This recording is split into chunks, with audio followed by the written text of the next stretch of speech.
Hello everybody, welcome back to another video. I'm hoping you guys are all having a fantastic day. So today's upload, as you can tell by the title of this video and the slide we are on, we'll be talking about when to expect your first snowfall this year. Now, if you are new to this channel, I'm a hobbyist, not a meteorologist, so everyone knows that. And you may be wondering, why am I official enough to tell you when to expect your first snowfall. I'm not. This is for the fun of it. This is my prediction of when I think you'll expect your first snowfall this year. This by no means will be 100% accurate. Hopefully it's the trend that I put on the map, which you'll see at the end. You can skip to the end, by the way, because this is a long video. So if you just want to see this, the map, you can skip to the end.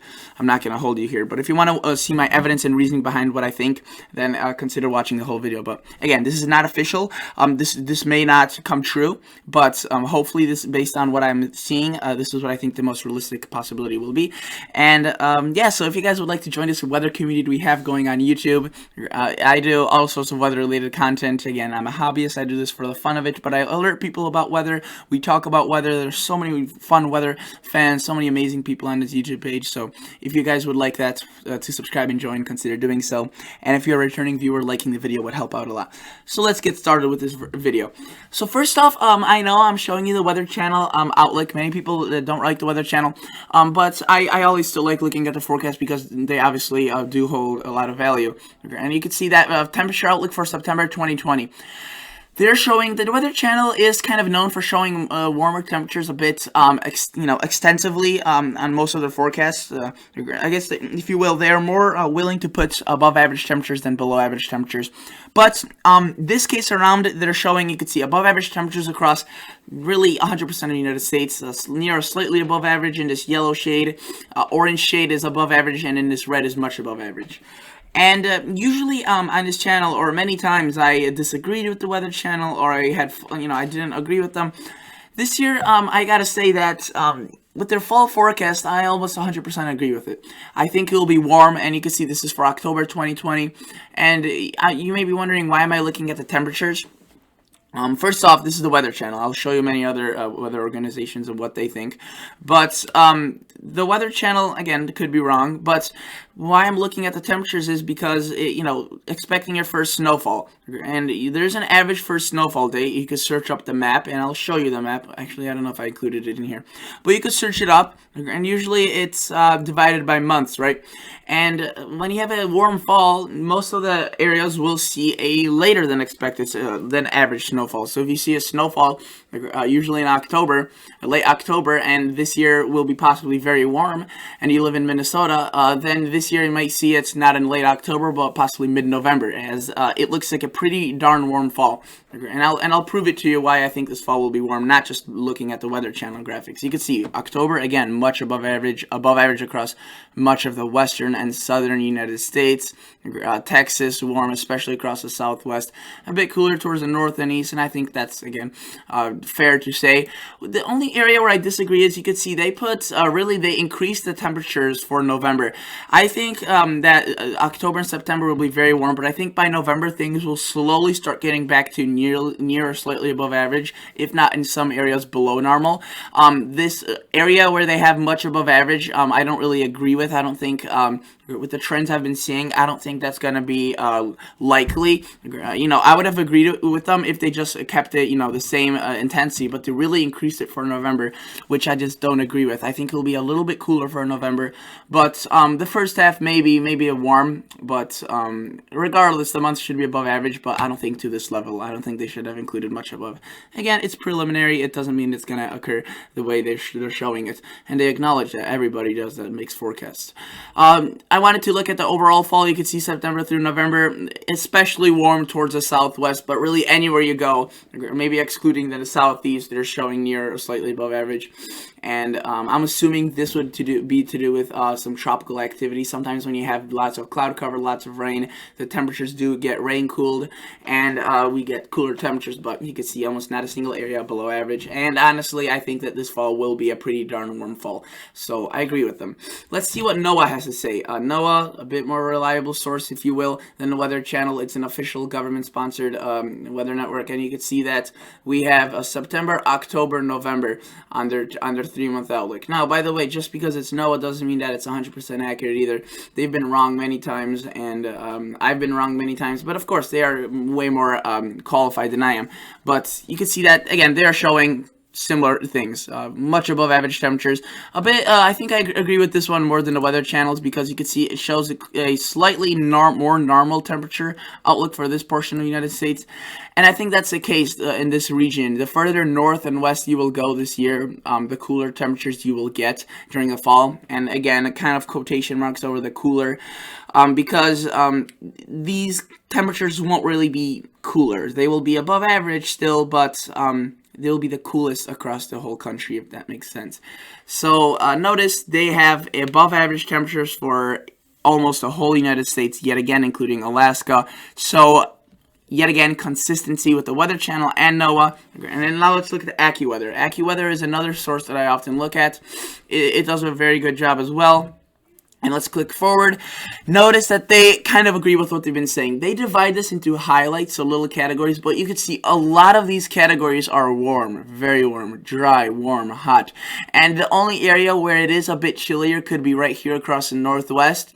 And you can see that they also have tropical threat through October across the southeast. That's a bit specific. I don't know if that's really going to occur, but again, this is not about tropical threats in this video. It's about this the warmth or coolness of the fall, or at least this part of the video. And you can see that, again, they're increasing the chances of cooler fall towards the north and west. I think that's going to be the trend, but anywhere else, really, it just does look fairly warm. And unfortunately, where the hottest temperatures lie, probably the southwest, but anywhere you go this year, I think early winter or even a early fall will rather be hindered, as it looks pretty darn warm this fall. And you can see out of the three sources I've shown you, it's been almost the same story each time. AccuWeather's been the same, NOAA has been the same, and the Weather Channel has been the same. And honestly, I agree with them. I don't think there's really no data that I could go with that shows me that there's going to be any indications of a cooler fall. So despite them showing this, the data, I still wanted to do my own research and see if I agreed with them. And in order to do that, I had to look at the Enso outlook. So you can see that for the Enso outlook, most models are showing a borderline or weak La Nina into the northern hemisphere winter, with the La Nina developing throughout the fall months. Now that's going to be kind of the key here, how early that La Nina develops or how late it develops. Most models are developing it around that August through October time frame, which I get is a big time frame, but on average they say late August, early September, the La Nina should be already in place. But again, that's just a prediction. You could see that through the winter months, it straddles a very thin line between a neutral and La Nina. So it'll be definitely an interesting situation. And you can see that this is what they have. La Nina favored, 50 to 55% chance beginning in August through to October, continuing through the northern hemisphere winter. So they really just have the probability of La Nina escalating pretty quickly across the September and into October timeframe. Now, usually a La Nina summer is very warm, and you can see that we aren't in a La Nina summer, we're in a neutral, but we are still holding true to the fact that the summer has been warm. So I looked at similar occurrences of the Enso pattern like this year, ever since all the way back to 1950. And you may be looking or maybe wondering what years are comparable to this year. Well, I'll show you that in a minute. But notice the bottom year, 2020, at the very bottom of the slide, you could see, or at the bottom of the video, you could see we started off with the red color, that's an El Nino. We transitioned into a gray color, that's a neutral, and we're most likely expected to transition into a La Nina. So I looked at similar years that had the same kind of layout, El Nino, neutral, La Nina. And the first year that takes me to that is right here, 2016, 2017, El Nino, neutral, La Nina. Now, I did not choose this year simply because of the fact it was a monster El Nino. You could see this came from a monster El Nino, and I did not want to skew the data with that. This was the record-breaking El Nino, and you can see this year, 2020, we barely had an El Nino. So the first year I chose was 2010, 2011, warm, neutral, La Nina, and you can see El Nino, neutral, La Nina. And I went back all the way to 1950. chose several years that were like the 2010, 2011, or this year's occurrence, and let me tell you, there weren't that many. But what I found from those years was very interesting. I found that those years that were similar to this year, the September through November outlook or fall temperature anomalies looked like this. When I did it, divided it month by month, I didn't do it in this video because I wanted to keep this video a bit shorter. But when I divided it month by month, September, October, November, September and October were definitely the warmest, and November it started to cool off, but it still wasn't above average month. But you could see the fall just looked absolutely stunningly hot, and I think that will be the case for this year as well. There's just not a single piece of data evidence that is showing potentially a cool fall, really. Even if La Nina develops early or late, it looks as if a warm fall is in store. And again, everybody is agreement with this, on par with this. NOAA, AccuWeather, Weather Channel, and I agree with them, which doesn't happen too often. I often like to or choose to disagree with them because I find some other data. Sometimes I'm right, sometimes I'm wrong, but in this case, it really is just looking overwhelmingly warm for much of the United States. This is what the precipitation outlook looked in terms of, if it would be cold and there was a lot of precip, that would mean more snow. But, with it being warm, very warm, this isn't really important. It's most likely going to fall as rain. But you could see a bit drier towards the south, a bit wetter towards the north, if you will. But, again, precip is a more harder pattern to predict. And the only area that has been consistent with these years being above average in terms of precip was the northwest. But, again, that will most likely fall as a lot of rain. The higher elevations probably will see some snow despite it being a warm fall. Now, I don't want to. I also want to show you that I wanted to see what those warm summers. What were they preceded by? Did they have a hot summer? So I chose July, and you could see all those years had a very warm July.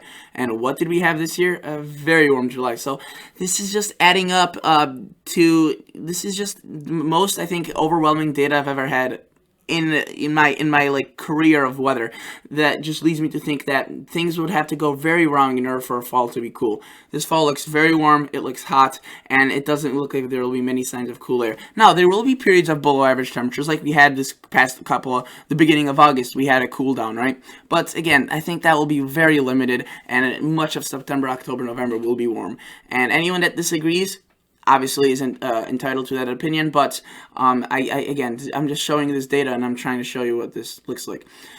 Now, you may be looking at this and being like, oh, warm fall, it's going to be a warm winter. Not at all. Look with the warm falls, look how their winters followed that.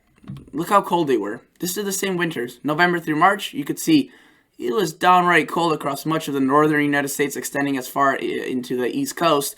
A bit warmer across the South, but you can see each year was slightly different. This is a composite of all the years combined. You could see, but again, I'm saying it could be an exciting winter, and that's why a warm fall could actually mean a cold winter with the data I'm showing you. So this is very interesting. Many people are like, warm fall, warm winter. Not at all. In this case, you can see a warm fall precedes the cold winter.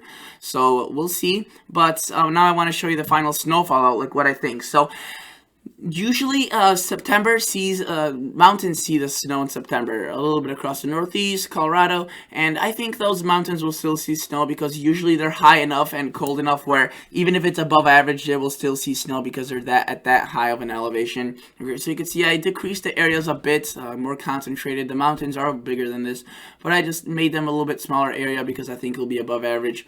For notice, for October, I usually, as far as this area into central South Dakota and into possibly Minneapolis, get snow in October. Again, I decreased this area. I think it will be much smaller this year. And if you see snow typically in October and you live in South Dakota, you may not see that this year. And I just drew it off the map that I looked at the average snowfall first date, and I kind of basically decreased that. And you can see a lot of areas I just kept very limited in the snowfall for October. November, you can see I included barely portions of northern Illinois, northern Indiana. Usually for November, these locations start seeing snow, but again, this year with a warm November and most likely in store, I decided to not do that. And basically, again, I just limited the amount of places that see snow in November. You can see the East Coast. I don't think the coastal Northeast will see any snow this November. I don't think it may be hard pressed to find snow across Illinois and Indiana, northern Indiana, and into Iowa.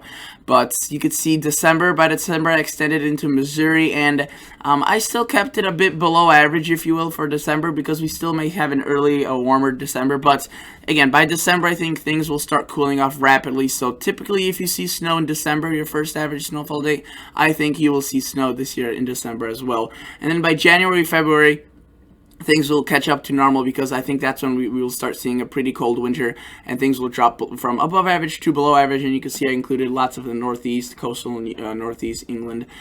And again, I've said this before and I want to say it again. Fall will be warm, but once the winter starts, once the cold air arrives, I think it will come in very rapidly, and it will be in for the long run. It looks as if a very, very chilly, cold winter may be in store for a good portion of the United States, especially north. But again, we're talking about our first snowfall, not the total snowfall. If I were to make a total snowfall map, that map would be above average for much of the northern United States. But in terms of first snowfall, I think it will be later because of the warm fall. So it's a very interesting year this year. I haven't really, I don't think for the past 5 years I've been doing this, I don't remember a year like this where the fall was warm and the winter is expected to be cold. Again, obviously that may be wrong, but I'm just saying I've never predicted a winter like this. So thank you guys so much for watching. Consider liking the video, consider subscribing to this channel, and I'll catch you all guys in the next episode. So consider subscribing, and see you guys. Bye.